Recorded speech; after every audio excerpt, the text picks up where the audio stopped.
Yangi bitta aksiyani yana analiz qilib chiqamiz o'rtoqlar. Undan oldin bergan o'zi analizlarimni, aksiyada bergan analizlarimni ko'rib chiqamiz. Esingizda bo'lsa, Nvidia kompaniyasiga analiz bergan edim. Mana hozir bu daromadda turibdi. Ko'rsanglar bo'ladi, pashti 1% dan shu daromadda turibdi.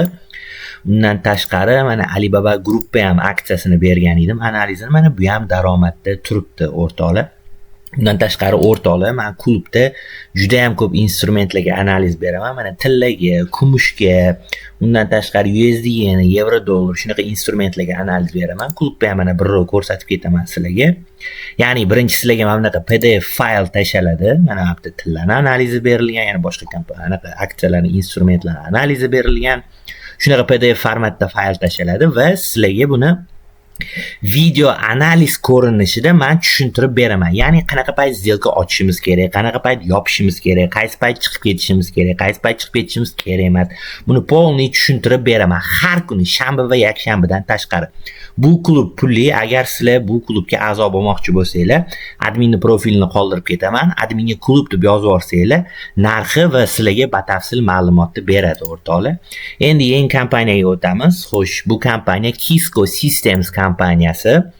Bu kompaniya Amerikada 1984-yil tashkil topgan. Buni asosiy faoliyati bu internet оборудование bilan kiber xavfsizlik hisoblanadi. Juda ham hozirgi kunda kiber xavfsizlikka katta e'tibor berilyapti. Endi buni analiz qilamiz. Ya'ni texnik analiz qilamiz. Biz Elliot to'lqinlardan foydalanamiz. Siz birinchi botdan impulsli harakatni topib olishingiz kerak. Mana bizda botda impulsli harakat mana bu bo'ladi. Endi impulsli harakat tugagan joyga Fibonacci tortamiz. Impulsli harakat boshlangan joyga Fibonacci'ni 0 ni qo'yamiz. Ya'ni mana bu yerga 0 ni qo'yamiz. Impulsli harakat boshlangan joyga, impulsli harakat tugagan joyga Fibonacci'ni 100 ni qo'yamiz o'rtoqlar. Endi sizlarda savol paydo bo'ladi. Nega iminni 100 shotga qo'yildi? Chunki impulsli harakatning ichida 5 ta struktura bo'lish kerak. Ya'ni mana 1, 2, 3, 4, 5. 5 ta struktura rivojlangan. Biza birinchi valna deb hisoblasak bo'ladi. Endi bizani qiladigan ishimiz 3-valnani ushlab olish. 3-valna 161.8 ga keladi.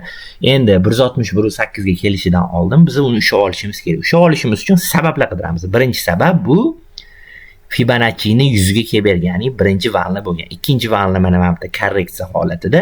Endi 3-chi sabab qilib biz ham bitta trend liniya tortamiz o'rtoqlar. Ko'ryapsizlarmi? Trend liniya tortamiz. Trend liniya tortamiz. Endi 4-chi sabab kutamiz. Ya'ni qachonki shu trend liniyani 4 soatlik svecha impuls bo'lib yopilib bersa, biz o'sha holatda buy сделка ochsak bo'ladi. Ya'ni mana bu trend liniyani tortdik. Trend liniya tortishimizga asos bor. Chunki mana bu bitta minimum bor, ikkinchi minimum bor. Mana bu minimumni yengilagan. Shuning uchun biz trend liniya tortish uchun botda haqqimiz bor. Trend liniyani tortdik. Qachonki shu trend liniyani 4 soatlik svecha tepada buzib yopilib bersa, biz buy сделка ochib 161.8 gacha uni ushlab tursak bo'ladi. Sizlar savol paydo bo'ladi. Stop qayerda bo'ladi? Stopi sama saboy 61.8 da bo'ladi o'rtoqlar. O'rtoqlar, bu analizdan bemalol kutib foydalanishinglar mumkin. Faqat kutib turamiz. O'zidan o'zi buy ochib yormaymiz. Qachonki H4 svecha shu yerda tepada impuls bo'lib buzilib yopilib bersa o'rtoqlar.